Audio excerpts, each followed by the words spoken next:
Hi, my name is Elle. I'm a brand designer and strategist. I'm about to be on the Online Prosperity Show talking about how to nail your niche as a coach and build a money-making brand.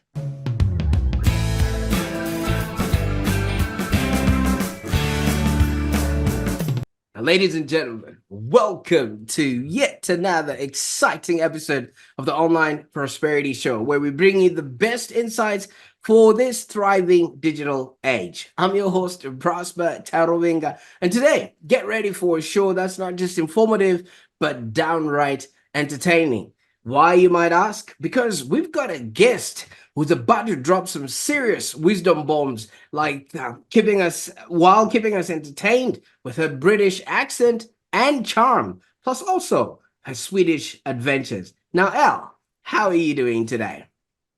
Hi, I'm doing great, thank you. I like that you call me my British charmer. I'll take that. Well, the whole thing about the British is the sophistication, the tea, the royalty that comes along with it. And now that you've skipped the pond and gone to Scandinavia, you've become the baroness of Yeah. of of Sweden, right? Well, I mean, I'm not sure how others would think about that, but I'll take that as well. Baroness of Sweden, why not? Fantastic. Well, we've got royalty in our midst here. The British brand designer and strategist that's shaking things up all the way in Stockholm. I don't know if she also caught the Stockholm bug, or what do they call it these days? The Stockholm syndrome, or is that still a thing? Yeah. Well, I think so because I've been here for 6 years now, so it must be true. It must be a thing. Ah, yeah, you just went there to check out the listings, and before you knew it, you were enamored. Well, Exactly. this Exactly. This episode, as you can see, ladies and gentlemen, promises to be one of our best ones yet. I know it's going to be filled with laughter, insights, and a whole lot of inspiration. So buckle up, folks, because I think Elle is about to take us on a journey that's both enlightening as well as it's entertaining. Now, Elle, I know people have already, sort of heard a little bit about your story, but in your own words, just tell us a little bit about yourself and what it is that you do. Yeah, so as you said, I'm a brand designer and strategist. I live in Stockholm, Sweden, and I have done now for the past 6 years. And so, what I do as a brand designer and strategist is help coaches build a money-making brand that attracts their dream clients through the power of niching. That's kind of what I'm known for. That's at the cornerstone of everything I do, helping coaches niche and become that go-to authority. So I moved to Sweden, as I said, 6 years ago, initially for a 6-month internship within design, and I'm still here. I haven't left yet. Absolutely. That's interesting about, you just may just pack for a weekend, and before you know it, you're now standing outside shops hoping they're open so you can buy clothes for the winter and things of that nature. But that's besides the point. So design, how did you get into that field? Yeah, so I've always been very creative. I always wanted to, I actually initially wanted to be a fashion designer, and that is kind of what I studied at uni, what was textile design. So that's why I moved to Sweden to work at H&M as a print designer initially. That's what I did for a few years. I then left, wasn't really interested in fashion after working in fast fashion for a few years. And then I wanted to get more into graphic design. So that was my initial kind of way out of fashion, still being creative. I then kind of trained in graphic design, got another job. Unfortunately, that didn't work out. I lost that job, didn't pass probation because they weren't making enough money, which at the time kind of I thought was the worst thing that could ever happen to me. But it turned out to be the best thing that ever happened to me because I kind of, yeah, got to start my business. I got to reassess what do I want to do. I decided I didn't want to go back and work for another company. I wanted to do my own thing. And that's kind of where my journey into entrepreneurship began. Absolutely. So obviously as a kid you would have seen all those royal dresses and all those princesses on Disney, and that's the reason why you wanted to study fashion then, I suppose. Yeah, I guess so. I've always just been interested in fashion and creating stuff and expressing yourself through clothes. So initially I thought I wanted to be a fashion designer, but fashion isn't maybe for me, but I still love creating things, creating brands, being creative. Fantastic. Now, when you talk about a niche, this Mm. is what I think is a buzzword in and around the entrepreneurial circles, especially among coaches and consultants. But how would you basically define what a niche actually is? Yeah, so you're right. There is a lot of it is a bit of a buzzword at the moment, but it's not this new hot thing that's just taking off. This is a strategy for success. So I define a niche as a specialized area of focus where you offer your services to a particular group of people seeking specific help.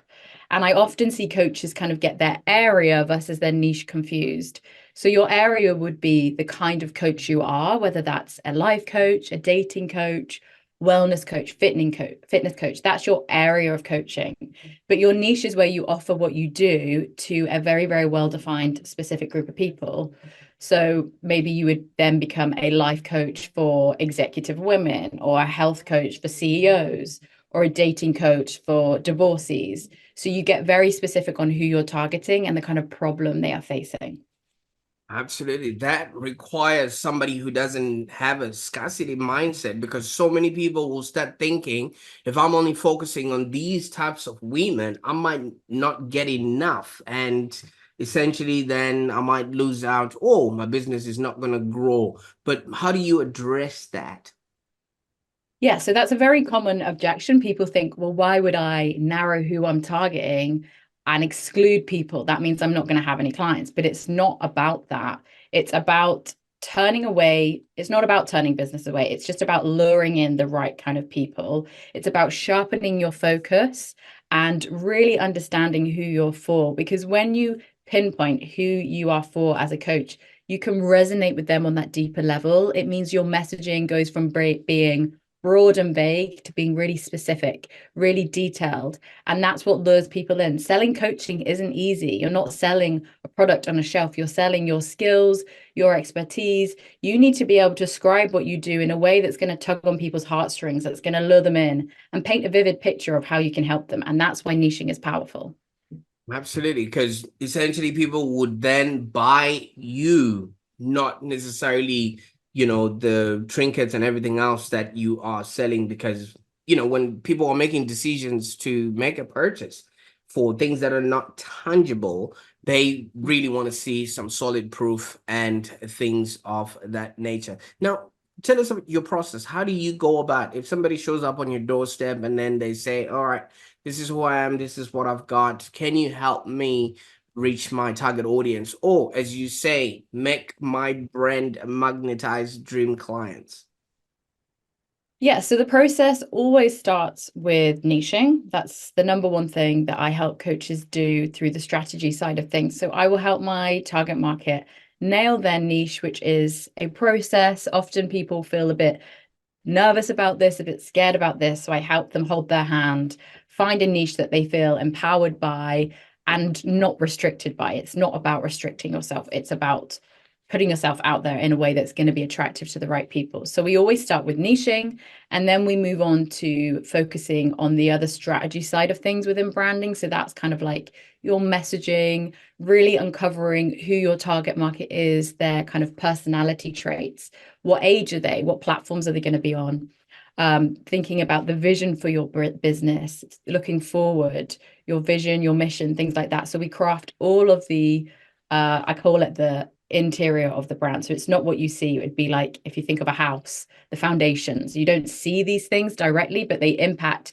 the exterior of the house, what you do see and experience. So we focus on that strategy side first, and then we focus on things like creating the logo, the website, the visible things that you do experience from a brand. Wow. So many people just look at what other people have created and maybe look at the Amazon logo, and then they just tweak it a little bit and hope that that is going to get a flood of clients coming their way. But from what I'm listening, you got to have your message right that goes to a particular market, and all of these things have to be in unison. Yes, well, exactly. I think the thing that people think is that a brand is the logo, the colors, the fonts, and that is a very tiny slice of the pie. It is part of your brand, but at the core of branding, a brand isn't the logo, etc. A brand is your unique identity and personality as a business. It encompasses everything from the values and the mission. It's basically how you want to be perceived by your clients. Branding is the process of having some control over that perception. It's the emotional connection and the overall impression that sets you apart from competitors and resonates with your target market. So the logo, etc., is a very, very small part of it. It is important, but without that strategy first, you are just focusing on creating a brand that looks good. And we want a brand that does a lot more than look good. We don't just want aesthetics. We want that feeling of resonation, that brand that you connect with and feel like they get me. That's what we're trying to create here. Absolutely. Going back to, your statement about the foundation, you might build a small foundation, but when you start building your business, it probably is a double story and you only have a very small foundation and it's not going to hold and you won't last in business. Now, once you've got your message right, then you want to deliver it to the market. I notice you use a lot of LinkedIn. Is there a particular reason why? Yeah, I really love LinkedIn. At the moment, I've been kind of going all in on that platform. The main reason is I think it's a very powerful place to, as you say, use that messaging. It's a really clever way to express what you do and connect with your audience. And one of the other main reasons I love it is that I don't find it that time consuming compared to platforms such as maybe Instagram, where you have to kind of create the perfect post. You want it to look a certain way, or you need to create a reel, but you can just type on LinkedIn and add an image of yourself. It's quick, it's easy. And I think it's an amazing, powerful platform to connect with your dream clients and to show off your expertise, to show off what you do in a way that's attractive and lucrative to your target market. Now, when I hear a brand designer or graphic designer saying it's tiring to be on Instagram, then what's poor old me gonna be doing? I can't even use paint or canvas. Is it called canvas or Canva? To string together a post. So I think LinkedIn will be the way to go. So what's your sort of approach, and how can others maybe emulate or leverage the platform effectively? Mhm. So my approach is really, firstly, don't be scared to have like a controversial opinion. I think that's one of the most important things. I think the old school way of like approaching social media with these 5 tips, things like that, how to XYZ, you can create posts like that, but you need to structure it differently. You need to be a bit more spicy, a bit more interesting. Have an opinion, share your unique value, be of use, like do share your expertise, give people quick tips, but in an exciting way, like having that first line, that hook is important. Share insights into your personal life. People love that. People want to get to know you, but also use the platform for what it is. It's a social media platform. Be social, connect with other people, comment on other people's stuff. Don't just use it for selfish reasons. Actually use it to connect, to meet your target market, to meet other people similar to you. That's when things I think start to really grow and you'll start to blossom there. So you're saying LinkedIn is not just a place for me to leave my resume then? Yeah, absolutely not. It's a place for you to show what you do, but be of value to others, connect with other people. Don't just use it, like you say, as a CV list. It's not about that. It's not just about you. Treat it as a place to meet your target market, to show your value and to truly connect with them, comment on their things like that. Be engage. And you keep referring to this elusive target market, and I've noticed that part of what you also do and help your clients is market research. And it seems to be something up your sleeve. How do you go about conducting this to make sure that the message is actually feeding into the market on the right media, which we've established is LinkedIn? Yeah, so market research is super important. And that's another part of my process that I help my clients do. Because what I often see, especially with coaches, is a big disconnect between your skills as a coach and actually kind of relaying that to your target market to make them understand how you can help them. So it's not about giving them maybe what they want, it's about giving them what they need. And so sometimes coaches will talk all of their coaching jargon, whereas actually you need to be relaying it in a way that they will understand. And that's why your market research is really, really important. So if you go out and interview your target market, say 5 to 10 people, and you get to uncover what they're struggling with, what their goals are, you can use that in your messaging to lure them in. You can use that in your LinkedIn posts to create content. So say you interview, let's use the example of, say your niche is you're a life coach for executive women. You go out and you interview 5 executive women, and they talk a lot about how they struggle with time management, how stressed they are, how they find it difficult to be present when they come home with their kids, things like that. That's 3 pieces of content for you. And you can speak about those things in your messaging to lure them in, that you know they struggle with XYZ and you are the solution. You can help them move towards their goals of living a more balanced life, of being able to turn off the mental noise when they try and go to sleep, things like that. So you speak the language that they will tell you what they're struggling with, what their goals are. You use that to your advantage in your messaging to lure them in. And that's how you build a brand that is resonant, that makes people feel like they get me, they're the coach for me. And you would specifically understand this because you moving to Sweden, the people there speak Scandinavian, or is it different sort of language? So if they're speaking and yelling at you in a shop, you are not like listening or not even understanding them, right? Yeah, exactly. You can think of it literally like speaking another language. And I think as experts, we all can do that. Like if I get too detailed into branding, people don't really understand what I'm on about. So you have to speak it in a way that people understand, speak their language. And it's important to speak to your target market to uncover the kind of words they use. You can keep note of keywords they bring up and use that in your messaging, put that on your website, use that in your social media content, because that's how you resonate with people. That's how coaches create that feeling of, oh my God, they're the one for me. They get what I'm on about. Your market research is really important. Fantastic. And how can people get started working with you? Because obviously it looks like when people reach you or your website, there's so much that they can receive. But what will be the sort of initial step that somebody can take to get started with you? Yeah, I mean, the initial step is you can book a discovery call with me on my website or just send me a DM if you're interested in any of my services. Just reaching out to begin with. But yeah, the first step is always we'll have a call. I'll get to understand your business, your goals, what you're struggling with, and we'll make a plan moving forward of the best way I can help you.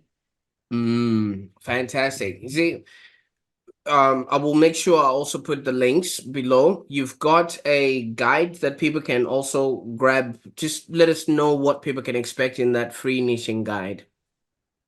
Yeah, so it's a guide for coaches on how to nail your niche. I'll take you through my process and you can understand a bit more about niching, why it's so powerful, and how to do it for your business because it will really turbocharge what you're doing. It will streamline your focus. It's a very, very powerful strategy. So make sure to download that if you are interested. Fantastic. Great stuff. I'll make sure I put the links in the show notes there so that I can get people started working with you. But while you were trying to set up your business, you were a VA to start off with, right? Yes, I was. That's the first step I took to entrepreneurship. It didn't go that well. I'll be Absolutely. honest. I understand why, because VA, if you ask me, stands for very available. Yeah. And I Yeah. can imagine, I can Was imagine. yeah.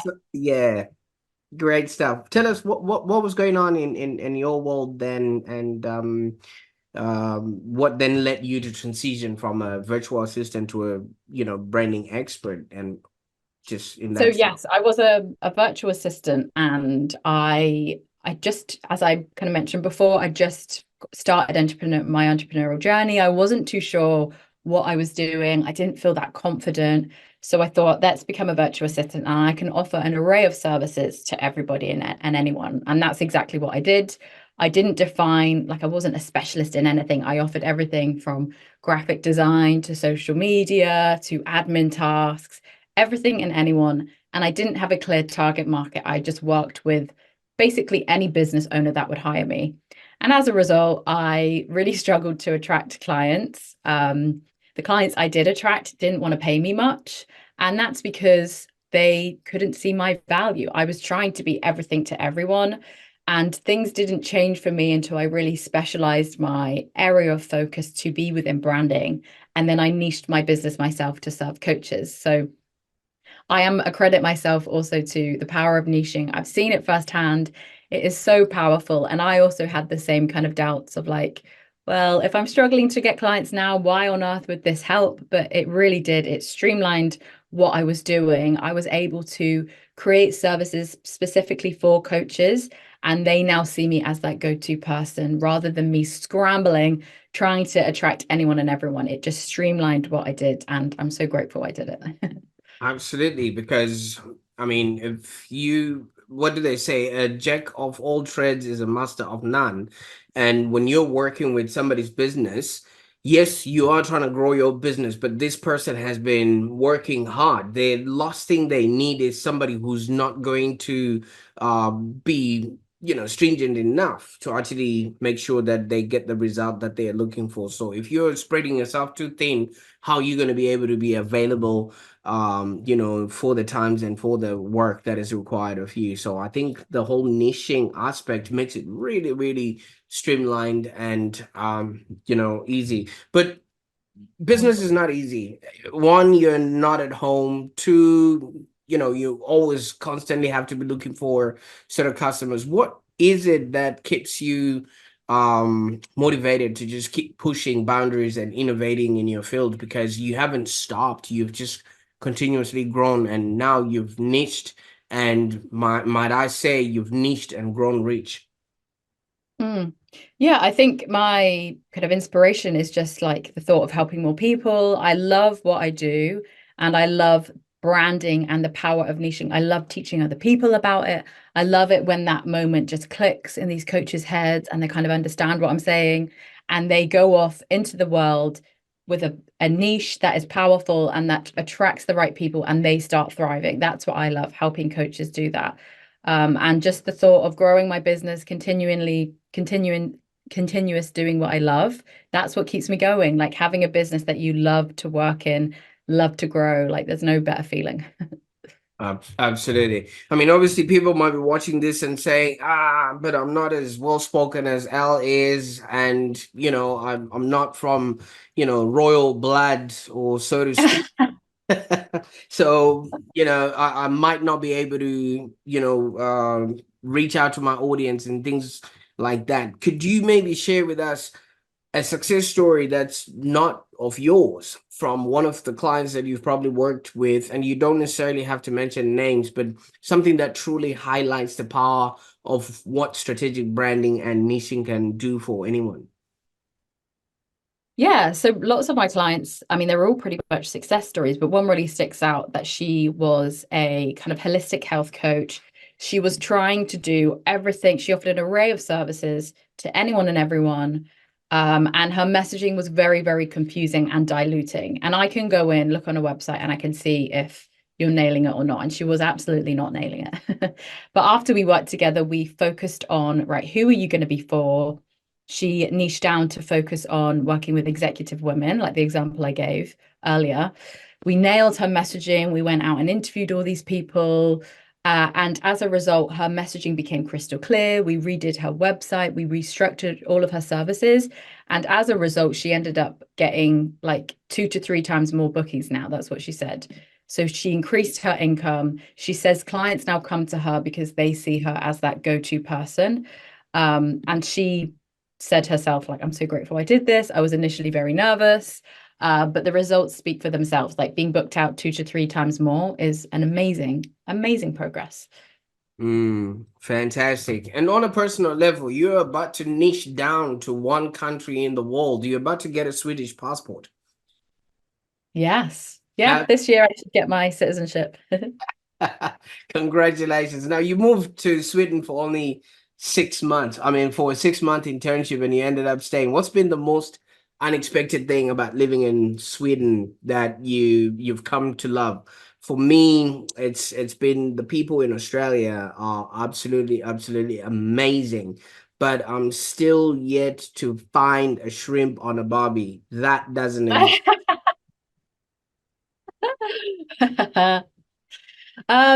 Yeah, oh, the unexpected. I mean, Stockholm is amazing because it's like a city, but it's very, very within nature as well. Like you're a few minutes away from being in the archipelago, the Swedish archipelago, which is like the most beautiful thing on this planet. So I love the mix of the city and the nature. Swedish people, I would say, in general, aren't as like approachable as us Brits are. Like we're very chatty and very like in your face. They're a bit more humble and laid back. But once you make a Swedish friend, they are friends for life. They're very like bit of a tough nut to crack, maybe you could say. But once you're in, you're in. So I've made some like friends that are like family here. So I feel very, very lucky. Okay, so if you say the Swedish are harder than the British, because the British are always newspaper or phone or umbrella, so I can imagine the Swedish are on a whole nother level then, yeah. So Yeah, they're just a bit more reserved, I would say. Maybe like if you're in the corridor leaving your apartment and you go into the lift, you wouldn't really speak to each other. That's seen as a bit strange. But where I'm just a chatty Brit, lots of Brits that can be quite chatty. But so that was an adjustment. But once you do get in there with a Swede, you have a friend for life. So I feel very lucky to have a lot of friends for life. absolutely. Well, I can't thank you enough for the time that we've spent today on the call. But obviously, we've seen, your trip to Sweden. Now you've been there, you're about to be a citizen. What's next? What can people expect from the Baroness herself? The Baroness. I love that. Honestly, just I'm going to keep growing my brand. Hopefully down the line, maybe we will hire some people, who knows? Maybe I'll become a brand studio one day. I don't know. But yeah, for now, just continue to help coaches thrive and grow their brand. Absolutely. Well, whatever you do, don't join the Swedish house mafia there. I hear they're the gangsters of Sweden. So Yeah, that exactly. Don't worry about that. great stuff. Well, there you have it, folks. An enlightening episode with the Baroness herself. We spoke all about branding and how you can literally niche and grow rich. Now, if you're ready to level up your coaching game and turn your brand into a client magnet, I think Elle has got you covered. I will be putting in all the links to her her offers, in the show notes there, so that you can actually grab that free niche guide and get started, on your route to niche your business. And trust me, I don't think you want to miss out on the wisdom that she is actually dropping, because if you are going to be spraying and praying with your marketing, you literally are not going to be talking to anybody else. You might as well be speaking a whole different language, and if your customers are not hearing that, then it's all to waste. Now, until next time, please hit that subscribe button and join us for more episodes that are filled with golden nuggets of wisdom. You never know when we might have yet another royal stepping onto the show, so don't miss out on that. In the interest of time, I will just wind up this show, but stay prosperous, stay inspired, and keep shining bright. Bye for now.